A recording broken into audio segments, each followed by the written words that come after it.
So I had an interesting conversation with Riley Ravenheart RRH on YouTube. He commented this on one of my recent videos last night. He said, "Who do you think wins in a fight, Keegan or Simon Ghost Riley?" And honestly, that was a tough one, but I do remember we made a video called ranking the best task force in Call of Duty, and in that video we did a scenario where Ghost and Keegan maybe would fight, and I gave the edge just slightly, just a little bit, to Simon Ghost Riley. But the more I sat on it, the more I've thought on it. It's been, maybe a year now since we made that video, and I've always liked Keegan, and so I was like, you know what, this comment really made me think, let's go in and dig just a little bit deeper and see what we can find, and see maybe comparing the two a little bit more, who would actually come out on top. So we're gonna look at 4 skill sets basically for each of them and try to compare them a bit with that. So if we look at Simon Ghost Riley, we have to look at his combat skill for one. We're gonna have to look at maybe his battle experience for 2, look at his psyche, how strong is he mentally, and the tacticalness, how intelligent he may be tactical wise. So those are like the 4 things.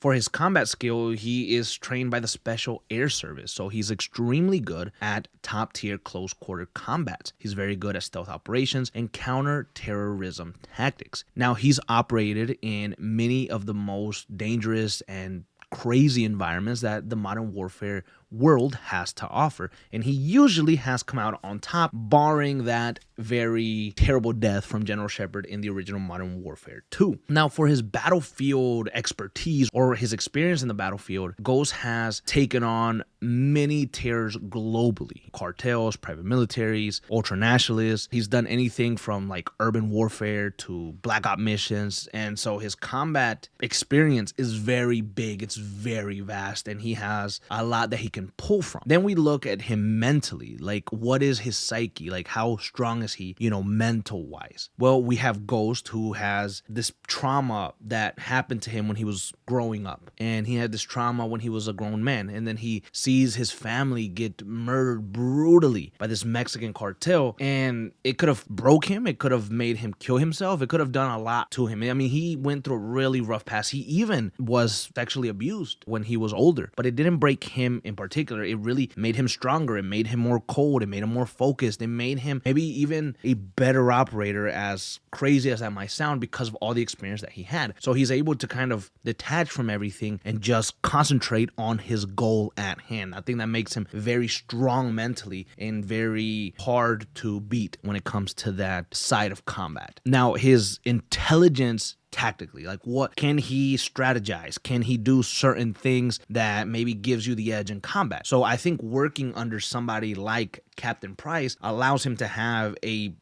freaking bank of knowledge where he can ask questions, he can try things on his own, and he has tried things on his own because he's had to basically take out a whole cartel by himself. And so I think him consistently working in these harsh environments with these really talented people like Captain Price allows him to be very tactically smart and maybe think or plan ahead before doing something. So I think Simon Ghost Riley is a really capable savage, a really capable special operator, and somebody that would be really, really hard to beat. It would take somebody very, very special to take someone out like Simon Ghost Riley. And I think that someone special might be Keegan P. Russ. Now, if we look at Keegan, right, and we're going to look at the same things. We're going to look at his combat skill. We're going to look at his experience in the battlefield, mentally, how strong he is, and then, of course, the tactical prowess. And he is part of the elite unit known as Stalker, or otherwise known as Ghost. It is a special unit in Call of Duty Ghost who is, pretty small. They're absolutely freaking lethal. They are trained for extreme infiltration. They're trained to take out the enemy at all costs, all right? And one thing that we don't want to forget here is that at 15 years old, he took out an army of 500 men alongside his team of ghosts. So this is a guy who, from a young age, was a prodigy, if you will. I mean, he was an absolute savage from 15 fucking years old. And then you have to remember that his life and his combat has been very, very different compared to someone's structured life like Ghost. So now for his battlefield experience, he has been working and operating and doing missions in a very different scenario. The United States of America has almost fallen completely to this very big, almost overwhelming force of the Federation. And so he's had to operate with limited support. He's had to fight behind like enemy lines, and he's had to have this adaptability that's very different than the one that Ghost had. I mean, his whole world is completely different, and he's been doing this shit for well over 10 years because the Federation attacked in 2017, and then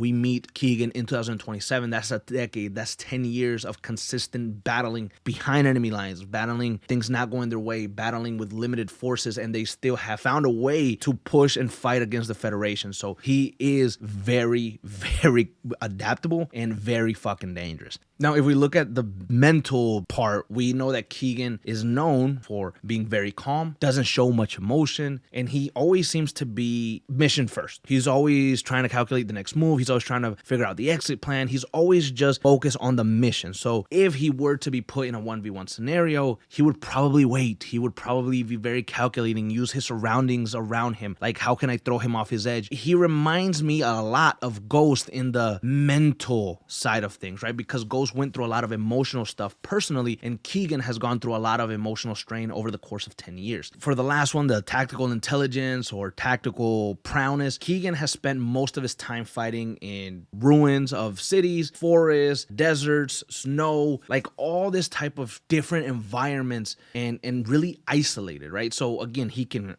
adapt very quickly, and he can plan very good. I mean, he is built for guerrilla warfare. We have a little bit of Ghost and we have a little bit of Keegan, and we can kind of see how closely matched they are. I think people really disregard how close they can actually be, because I think it's anyone's fight. I think it's a 50-50 when it comes to like close quarter combat. Like if they were to fight in a closed environment, maybe Ghost wins because he's like 6'4", right? Like he's a big ass dude and he has all that tactics, but Keegan is a dog. Keegan is a savage, and he's probably taken out many guys who are way bigger than him. So it could go either way, just depending on the day. When you were to do something like, okay, what if it was long range, or if it was stealthy and you kind of had to make your way through, you would want to say Keegan because he'd be able to control everything. Keegan would be able to like maneuver quickly. He has 10 years at least of experience of this nasty, dirty fighting and the stuff that he did even when he was a kid. But then you have Ghost, who kind of excels on being a ghost, being hidden, not being seen, and going inside of a cartel and taking everyone out without really being seen. So it's difficult to decide, okay, it might be Ghost or it might be Keegan, but Keegan may edge it out. So I don't know, man. Like it's a really, really hard thing. And some would say, well, maybe Ghost has more of a experience in the combat because he's been in the Special Air Service for a very long time and he has been in a structured environment. But Keegan himself has been in the Ghost unit for a very long time, and his environment isn't as structured, but you know, you still have to follow some rules, some set of rules. So I think it is very difficult, and I think this is a topic that is hard. I think it is a topic that you have to really compare the two, and honestly, anyone could win at any given moment. I think that this fight would be a lot closer than people think, but if I had to choose with everything that I know now and the more experience that I've gotten playing with Ghost and with Modern Warfare and stuff like that, I think I would have to give the slight edge to Keegan P. Russ. I think that Keegan operating in a fallen America like he does in Call of Duty Ghost allows him to be rougher and stronger, and really he's been put through the grinder. He doesn't have